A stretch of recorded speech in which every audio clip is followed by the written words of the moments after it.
Isang magandang gabi po sa inyong lahat at welcome pong muli sa ating pong OBS, Online Bible Study, dito po sa Across the Nation Ministry. So tayo po ay manalangin sa Diyos, dakilang Diyos na buhay, banal at makapangyarihan sa lahat. Kami po ay lumalapit sa inyo sa gabing ito na sa amin pong pag-aaral ng iyong salita, ang karunungan at pagkaunawang nagmumula sa inyo ang amin pong taglayin. Dalhin niyo po kami sa pamamagitan ng iyong salita sa isang malapit na ugnayan sa iyo. Isang ugnayan, Panginoong Diyos, na magdadala sa amin sa totoong pagbabago ng buhay, pamumunga sa pananampalataya at pagpapatuloy sa paglilingkod na nakalulugod sa iyo.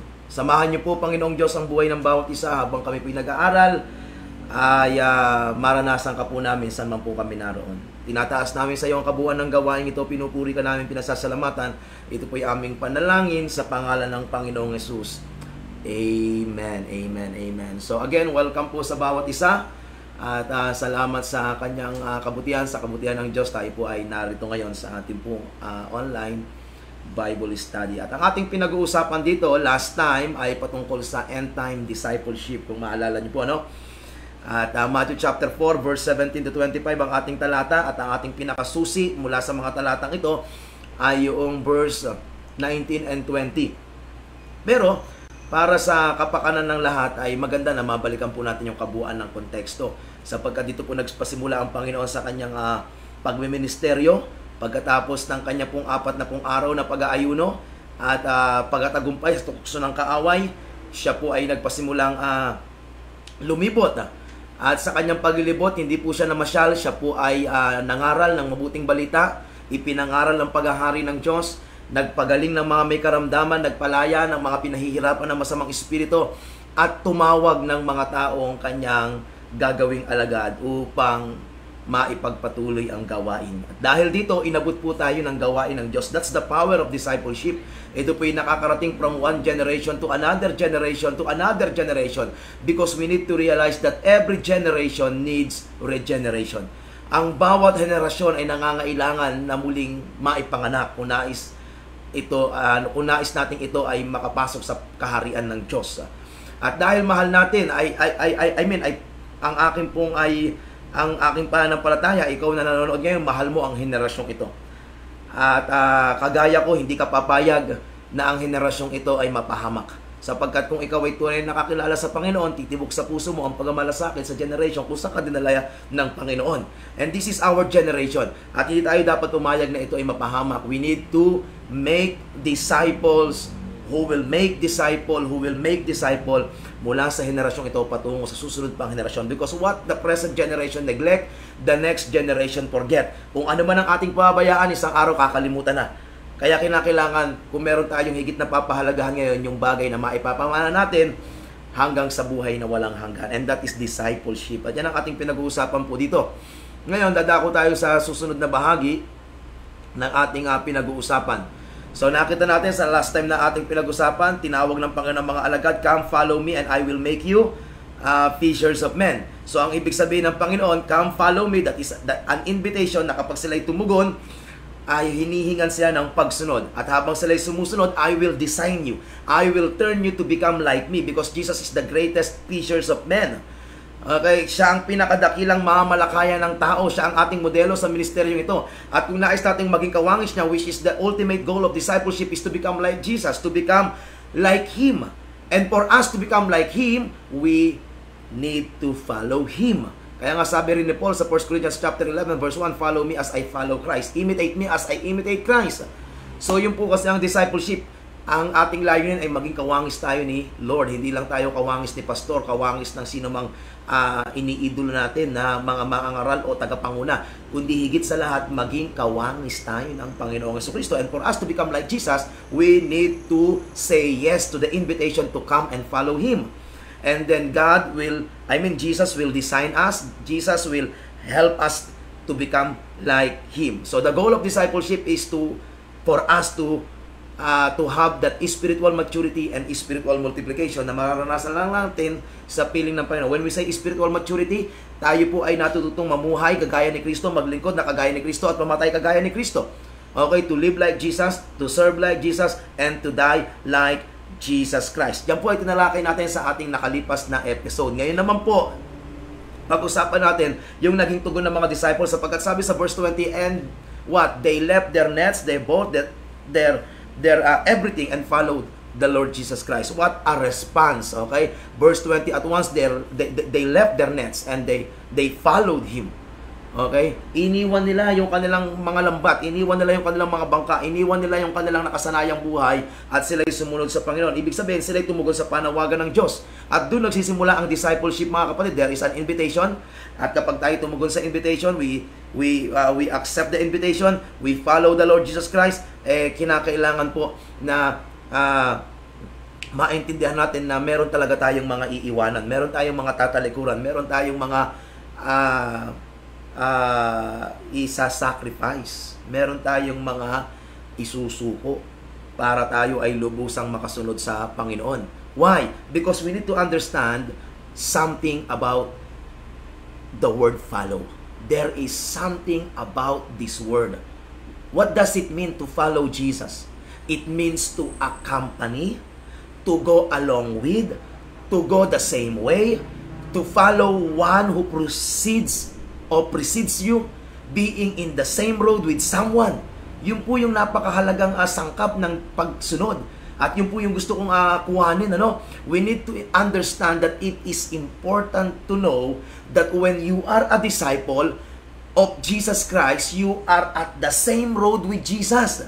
He is at the same road with you. Okay? Meaning to say, discipleship is alignment. Discipleship is allegiance. Discipleship is association. Before we can understand that discipleship is an assignment, we need to realize that this is more than an assignment. This is more than an assignment. This is not just an assignment to comply with. Okay, this is an alignment with Jesus Christ. This is allegiance with Him, and this is association with Him. Discipleship is impartation of life through association. Hindi pwedeng long distance. Pwedeng mentoring ng long distance, kagaya ngayon. Pero kapag sinabi natin discipleship, dapat kasama ka. Saan natin mabasa yan? Mark chapter 3, verse 13 to 15. Look at that passages. Mark 3, 13 to 15. Jesus went up on a mountainside and called to Him those He wanted. And they came to Him. Grabe, no? Tinawag niya yung mga gusto niyang makasama at sila'y tumugon. May discipleship, tumugon eh. Hindi ka pwedeng maging disciple kung hindi ka tutugon kahit na ilang beses kang dumalo, ilang beses kang nasa loob ng church. There are so many people in the church na ang tagal-tagal na 10 taon na pero hanggang ngayon hindi pa rin tumutugon sa panawagan ng Diyos. Na kontento na sila na nandoon, paupo-upo, patayo-tayo at pauwi-uwi. Hindi nila naintindihan na ang tawag ng Panginoon sa atin ay hindi lamang para maligtas kundi para sumunod. Actually, 2 beses lang nabanggit halos ang salitang si Jesus Christ ay tagapagligtas sa gospel. Pero yung salitang si Jesus Christ ay Lord, it is more than 90 times. And so many times ay nire-reduce natin ang ang Christianity sa pagiging maligtas lang ay sapat na. Hindi ko po kinokontra yon. Dapat tayong maligtas. That is primary to our mission to reach this lost, to reach out these laws at sila ay mabigyan ng katiyakan ng kaligtasan. Pero after that, anong susunod? What's next? Dapat nating maintindihan si Jesus Christ tinatanggap hindi lang bilang tagapagligtas kundi bilang Panginoon. And when we say Jesus Christ is our Lord, tayo'y sumusunod sa Kanya. So when Jesus Christ called these people na gusto niya, at isang bagay na dapat mong maintindihan, ikaw ay tinatawag ng Diyos kasi gusto niya. Wow! Hallelujah! Maraming pagkakataon sa buhay natin, ayaw tayo ng tao, ayaw tayo ng ating lipunan, ayaw tayo ng ating kapwa. Minsan nga, kahit sarili nating pamilya, ayaw tayo eh. Bakit? Maaaring dahil sa sama ng ugali, dahil sa hindi maganda nating attitude.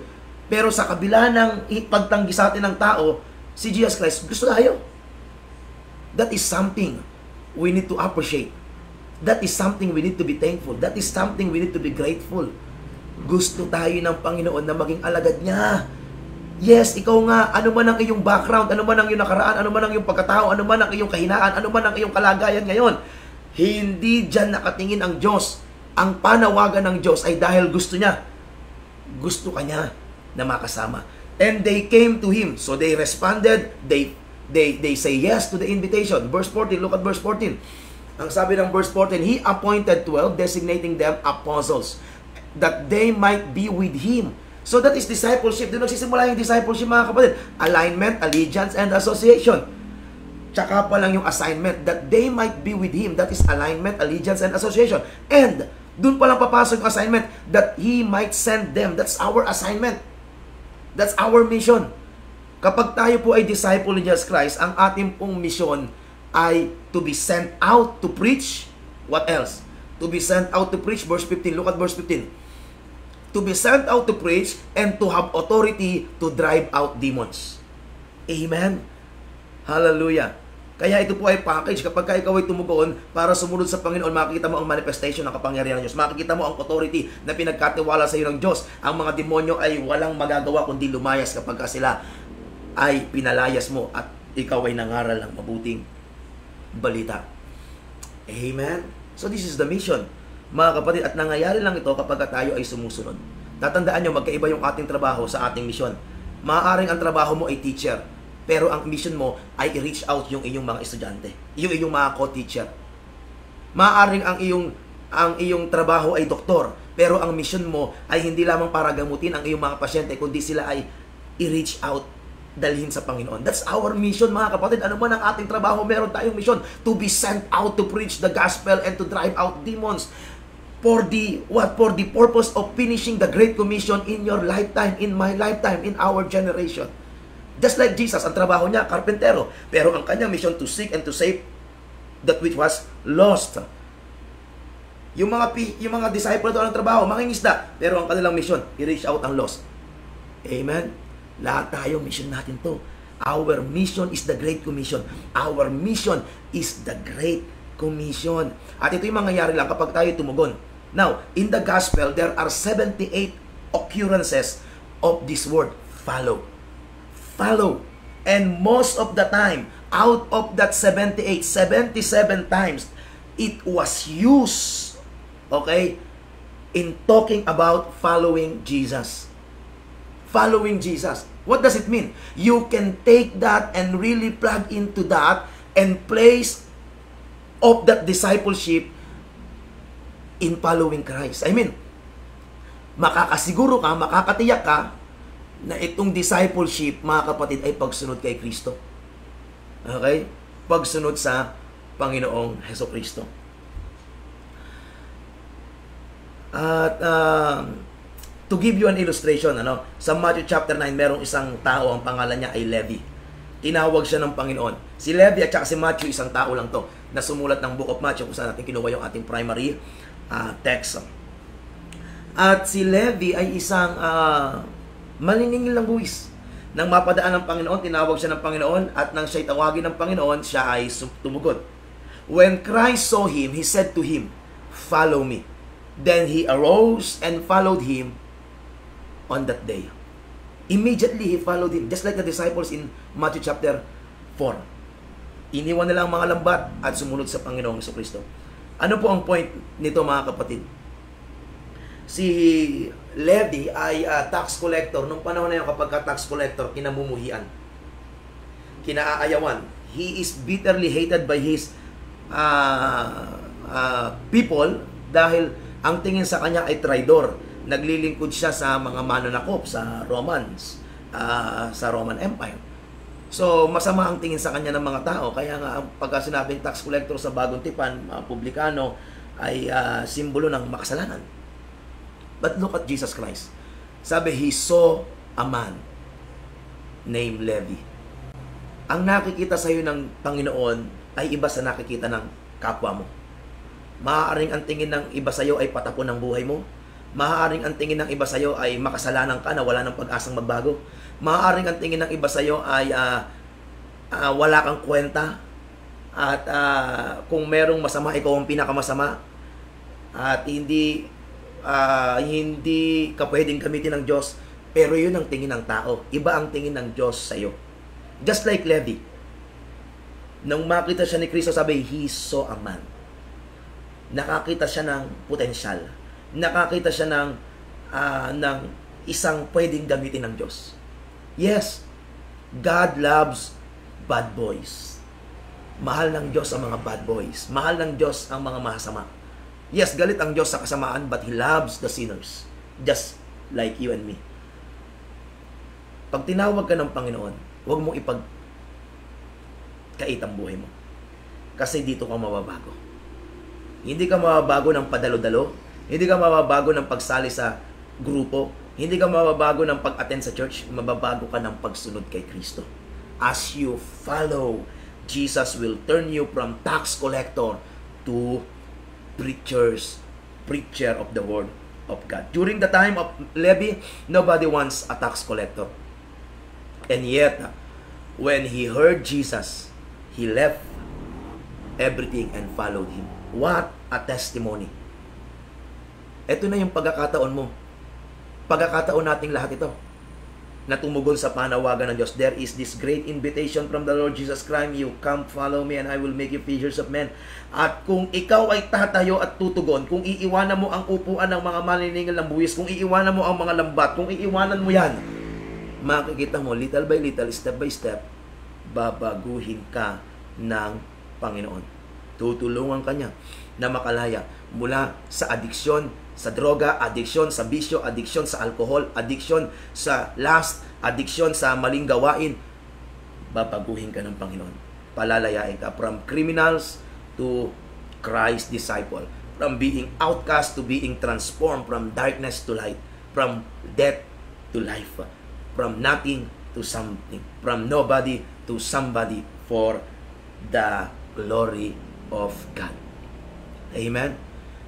Anong hinihingi nito? To be a disciple is to die to yourself. Meron kang iiwanan. Meron kang tatalikuran. Meron kang lalayuan para makalapit ka sa Diyos. Meron kang tatalikuran para makaharap ka sa Diyos. Meron kang iiwanan para makasama ka ng Panginoon sa lakbayang ito. It's a journey. Maaaring hindi magbago ka agad ngayon, but through the process of time, magkakaroon ng pagbabago. You only need to learn to deny yourself. Die to yourself, deny yourself, discipline yourself through the Word of God.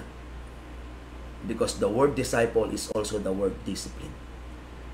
1 Corinthians chapter 9, verse 24 to 27. Ano po ang sabi diyan? Do you not know that in a race all the runners run, but only one gets the prize?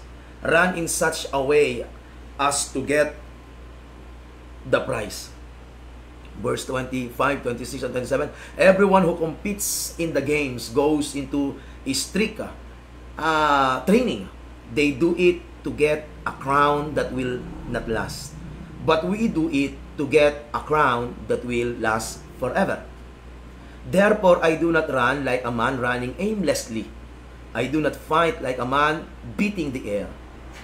No, I beat my body and make it my slave, so that after I have preached to others, I myself will not be disqualified for the prize. Why end-time discipleship? Sapagkat pag sinabi nating end-time, makikita natin na sa huling panahon, magkakaroon ng malawakang pandaraya.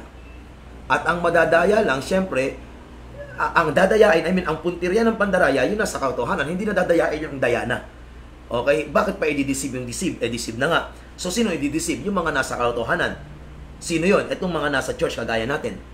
Okay? At kung tayo ay narito ngayon sa church, makikita mo kung paano unti-unti ang mga churches na hindi mag-i-stick sa discipleship ay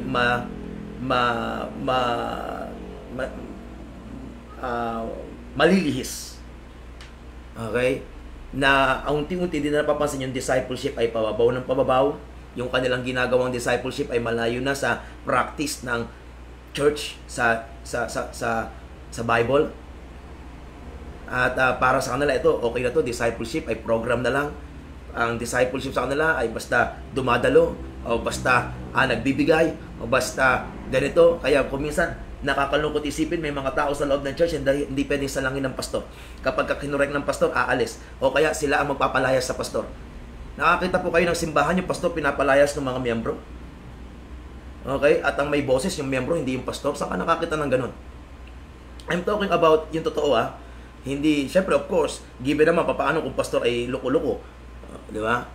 Pero ang sinasabi ko, ay nawawala yung tamang chain of command, nawawala yung tamang structure, yung tamang sistema na naayon sa salita ng Diyos. Ang mga pastor ay nilagay ng Diyos para mamahala sa mga tupa, hindi yung mga tupa ang mamamahala sa pastor. Pero bakit nagkakaroon ng baligtad na pangyayari? Okay? Ang pastor ay hawak-hawak sa leeg. Bakit? Kasi hindi na disciple mabuti yung mga mananampalataya at pumayag yung pastor na hindi niya i-disciple yung mga mananampalataya, kaya yung mga mananampalataya ay dinisciple ng sistema ng sanlibutan. Hindi dapat ganun. Okay, look at the gospel. Look at the book of Acts. Kaya yung pastor, tayo muna ang unang magpapakita ngayon ng disiplina. Sabi ni Apostol Pablo, okay, sinusupil ko ang aking sarili. Okay? Bakit? Kasi meron akong aim eh. Hindi ako tumatakbo ng walang patutunguhan. Hindi ako sumusuntok sa hangin. Ikaw bilang pastor, ano ba ang iyong aim? O baka tumatakbo ka ng aimless at wala kang gustong marating. Basta makasurvive lang. Basta makatapos lang yung tungkulin mo. Basta nakapangaral ka lang. Ay sapat na. Hindi Ang pagpastor, hindi lang pangangaral mga kapatid. Dapat maintindihan natin. Ang pagpastor ay shepherding. Okay? Pastoring, pastor. P-A-S-T-O-R. P, preaching. Okay? Given, ang pastor nagpipreach. A, ang pastor nag-administrate. Hindi ka lang nagpipreach, dapat marunong kang mamahala. Kaya nga sabi ng 1 Timothy chapter 3, ang nais na maging tagapamahala o tagapanguna ng iglesia ay dapat marunong mamahala sa kanyang sariling sambahayan. Sapagkat paano niya pamamahala ng sambahayan ng Diyos kung sarili niyang sambahayan ay hindi niya mapamahalaan. Ibig sabihin, yung administration dapat alam ng pastor. S, shepherding. Okay, merong mga dapat tayong maintindihan na ang pagpastor hindi lang natapos ka ng linggo, nakapag-preach ka ay sapat na. O kaya ay maganda yung sistema ng administration mo pero wala kang personal touch shepherding. Okay? Yung shepherd tawag ito, ginugupitan yung buhok ng mga tupa. Okay, dahil mabigat na to sa kanila, hindi na sila makakita minsan. Hindi ho yung madali. Okay? Minsan kinakailangan nating gupitan yung mga tupa na merong humahadlang sa kanilang paglago. At syempre, hindi magugustuhan ng ibang tupa kapag nililinisan sila, inaayos sila. That is part of our shepherding. Okay? P-A-S-T, teaching. Okay? Bahagi yan ng ating papastor. Pero kung isasama mo yung teaching doon sa preaching, sa letter P, palitan mo yung teaching ng training. Ang pastor nagte-train. We train our shepherd, our flock. Dapat tinetrain natin sila. Kasi hindi tayo pabata. Okay, nagkakaedad tayo. We are not getting younger. Sinong susunod? Sinong papalit? Anong klaseng church meron tayong yung pinagpapastor natin ng church after 10 years, anong klaseng church ito? Will sila train. At mahirap mag-train. Totoo yun. Kaya yung iba, pinadala na lang sa Bible school. Have nothing against Bible school. Pero kung merong unang may tungkulin para i-train ang mga mananampalataya, ang mga disciple o ang mga potential leaders sa loob ng church, yung pastor. Bago mo ipatrain ito sa iba, dapat ikaw muna mag-train dyan. Pastor. Letter O, overseer ang pastor. Nakikita mo anong kondisyon ng mga tupa, nakikita mo anong nangyayari sa kanila. Alam mo, okay, hindi natatapos yung iyong ministry tuwing linggo. Alam mo anong nangyayari. Kaya nga pagdami ng tao, pagdami ng iyong tungkulin, responsibilidad. At dapat tinanggap mo yun bilang pastor. Letter R, I, sabi ng Psalm 23, He restores my soul. Ang trabaho ng pastor ay mag-restore. Okay? Nagpapalakas, nag-empower, nag-encourage sa mga tupa. At nangyayari ito through discipleship. Ang pastor na hindi na disciple, hindi makakapag-disciple. Kaya mahalaga dapat yung pastor nagpapadisciple. Okay? Hindi porke nag-graduate ka sa Bible school, ay sapat na. Okay? Again, I have nothing against Bible school. Pero ang sinasabi ko, kung hindi ka na disciple, kahit anong dunong mo, husay mo, hindi ito magamit dun sa field. Okay? Kung anong puno siya ang bunga. Paano ka makapag-produce ng pastor na naggagawa ng alagad kung ikaw mismo hindi ka nagiging alagad? Kaya mahalaga yung discipleship sa buhay ng pastor. Okay? So, si Pablo, look at Paul, sabi niya, meron siyang aim. So, ano ang aim? Ano ang aim ko? Ang mga taong pinagkatiwala sa akin ng Panginoon ay maingatan, maalagaan, at higit sa lahat, lumago at magbunga. Yan ang aim. Okay, hindi ako sumusuntok sa hangin. Lahat ng aking ginagawa may dahilan, may goal, merong purpose, merong gustong maabot. Pero para mangyari yung aim, ano sabi diyan? I beat my body.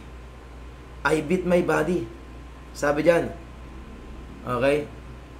And make it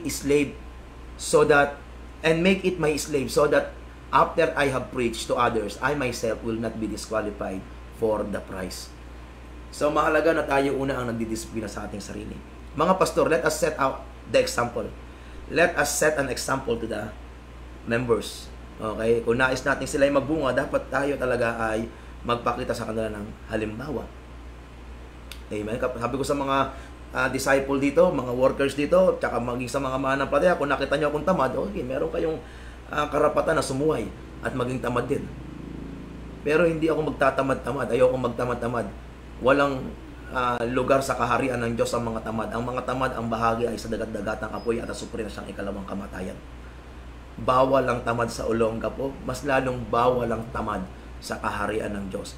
You can read Matthew chapter 20 verse 1 to 20, the story o the parable ng Panginoon na tumatawag ng mga manggagawa. Sabi niya, bakit kayo tatambay-tambay dyan? Halika kayo, doon kayo, magtrabaho kayo sa aking ubusan. Ayaw ng Diyos ng patambay-tambay at walang ginagawa. Amen? Hallelujah. Tulungan tayo ng Panginoon, mga kapatid. Mahalaga sa loob ng church ang discipleship. Okay? At dapat yung pastor ang unang magpapakita ng halimbawa nito. A pastor who has not been discipled cannot make disciple. That's the simple principle. Kaya yung mga disciple po dito sa CHF na naging pastor, yung mga pastor dito, naging disciple sila, dinisciple sila dito. Okay? Ako po, bunga ng discipleship. Bagamat nag-aral ako sa Bible School, pero bago pa ako mag-aral sa Bible School, pastor na po ako. Na-disciple na ako ng aking pastor. Mula sa Tarlac, dinisciple ako. Pinadala ako dito sa Cabanatuan. At mula dito sa Cabanatuan, nag-disciple tayo. Okay? At nakapagpadala tayo ng mga manggagawa sa iba't ibang mga bayan. And I am praying na makapagpadala ng manggagawa diyan sa Aurora, diyan sa Bulacan, dito sa Region 3, hanggang makatawid tayo sa Metro Manila, sa Region 2, Region 1, hanggang makarating tayo sa Visayas, hanggang sa Mindanao. Sapagkat iyon yung goal 2 Timothy chapter 2 verse 2. Diba, the things that you have heard from me, entrust them to faithful men who will be able also to teach others. So, yun ang ating nais. At kung nais nating lumago ang church, kinakailangan hindi lang sila lalago sa bilang. Dapat lalago una sa kalidad. Okay, yung lalim ng pagkakilala sa Panginoon at pagkahubog ng buhay through discipleship. Amen? Kaya nang tawagin itong mga disciple day response, doon nagsisimula yan. Make a decision to say yes. Okay, nagsisimula sa iyong pagpapasya, yes Lord, yes Lord, yes Lord. I'm trading everything for the call of the Lord. Iniwan nila yung lambat, si Levi, iniwan yung kanyang pagiging maniningil ng buwis. At aralin po ninyo, okay, yung mga taong sumunod sa Panginoon, these disciples, meron silang mga iniwan. Mga ambisyon, pinagpalit nila para sa vision ng Diyos. Kaya nga doon sa Matthew chapter 27, look at this. Matthew chapter 19. Verse 27.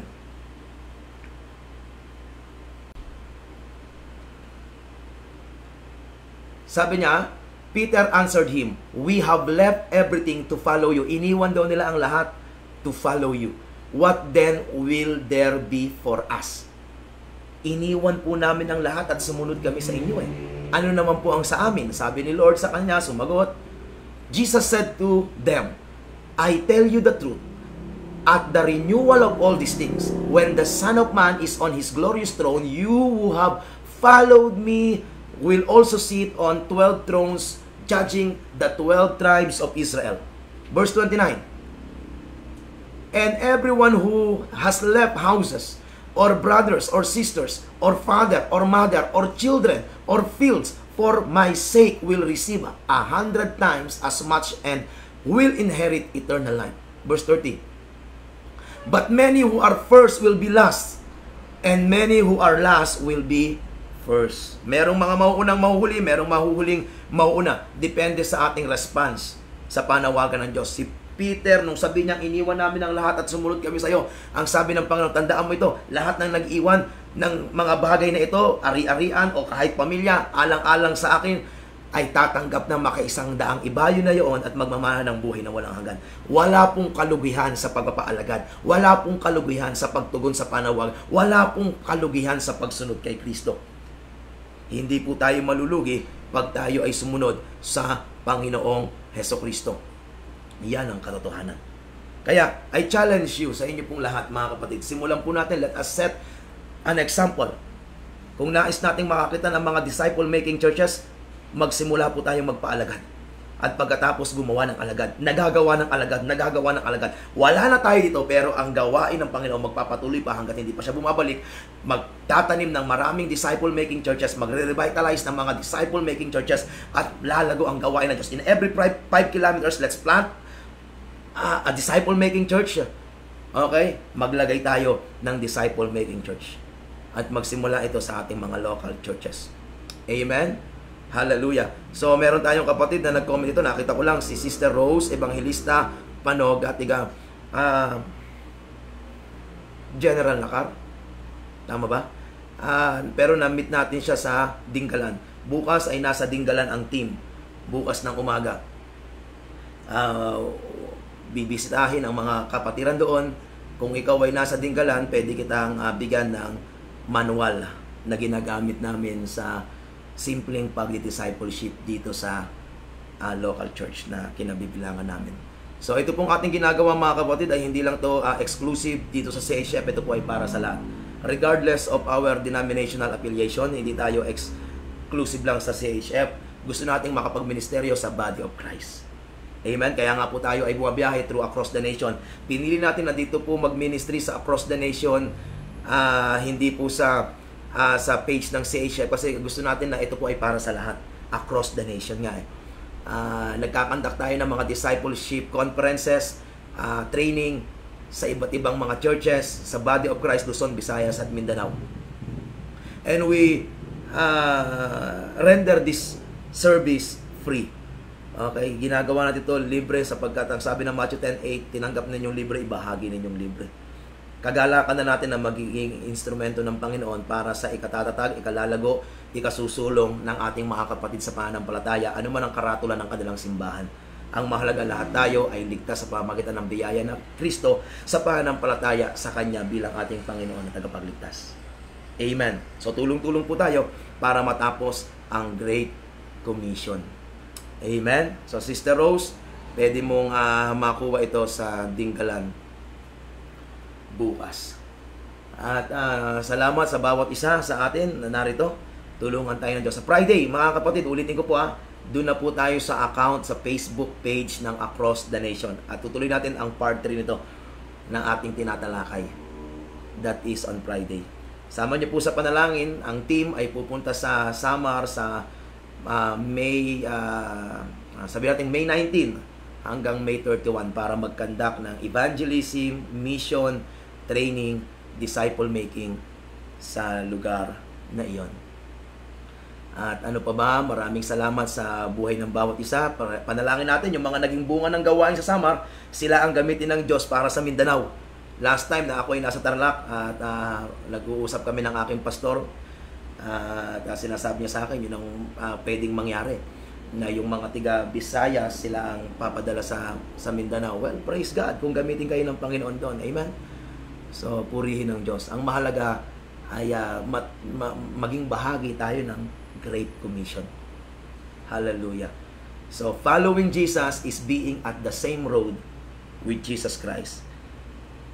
Alignment with Him, allegiance with Him, association with Him in fulfilling the assignment of finishing the Great Commission in our generation.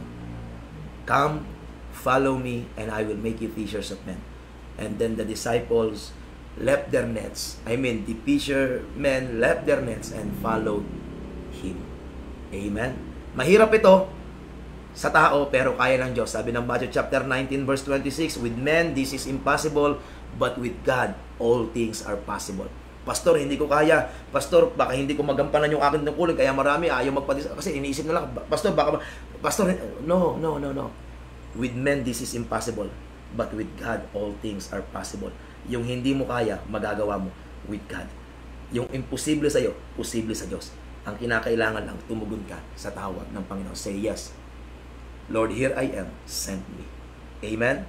Let us pray. Father, in the name of Jesus, salamat po sa gabing ito, sa mga katotohanan na aming napakinggan. Higit sa mga aral ay ang hamon sa aming lahat na tumugon to follow you. Salamat po, Panginoong Diyos. Sa oras na ito, idinadalangin ko po, Panginoong Diyos, na sa munting aralin ito ay nakapagbigay hamon ito, kalakasan at tugon na positibo sa buhay ng bawat isa para sa pakikibahagi sa pagtalima sa dakilang atas. Iunat niyo po ang inyong kamay sa bawat isa, alisin niyo po ang anumang takot, pangamba, alinlangan, punuin niyo po kami ng pananampalataya at tapang na tumugon sa panawagan ng pagpapaalagad at paggawa ng alagad. At maging modelo ang bawat iglesia sa paggawa ng alagad, maging modelo ang bawat isa sa pagtatapos ng dakilang atas sa aming pong henerasyon. Salamat po, Panginoon, sa gabing ito. Pinupuri ka namin, sinasamba dinadakila. Pagpalain niyo ang bawat naging kabahagi ng gawain ito. Dalhin niyo kami, Panginoong Diyos, sa mas malalim na antas ng katalagahan sa silong ng iyong presensya. O pinupuri ka namin, pinasasalamatan, dinadakila, tinataas ka namin. Ito po'y aming panalangin sa pangalan ng Panginoong Hesus. Amen. Sa mga churches na nanonood at nais nyong mag-conduct ng discipleship training or conference sa inyong mga lugar, kontakin niyo po kami. Okay po? Magtiwala po kayo. Hindi kami pupunta para kung ano pa man. Kami po ay pupunta para makatulong sa inyo. Okay? At anumang ministeryo, nagkakandak po kami ng discipleship training, evangelism training, church planting training, leadership training, okay, inner healing and deliverance, ano pa, okay, revival crusades, evangelistic crusade. Ito po yung ministry na aming ginagalawan. At pwede po natin itong mapagtulong-tulungan para po sa Panginoon. Okay, dito po sa Across the Nation Ministry, kasama ang aming local church, ang CHF, at ang iba pa nating mga partner churches, okay, ay nagkakaisa, nagtutulong-tulong para makatulong sa kabuuan ng Body of Christ. Kaya nga po kami bumabiyahe dito sa Luzon, sa Visayas at sa Mindanao. At ito po ay para sa in finishing the Great Commission in our generation, all to the glory of God. Again, thank you very much for joining us. Magkita-kita po tayo sa Friday, alas 8 ng gabi, doon po sa Facebook page ng Across the Nation Revival Ministries. Paki-follow po, paki-like po para po sa mga notification. Salamat po at maraming salamat po at sa Diyos po ang papuri. Sa Diyos po ang pinakamataas na papuri. God bless po sa ating lahat.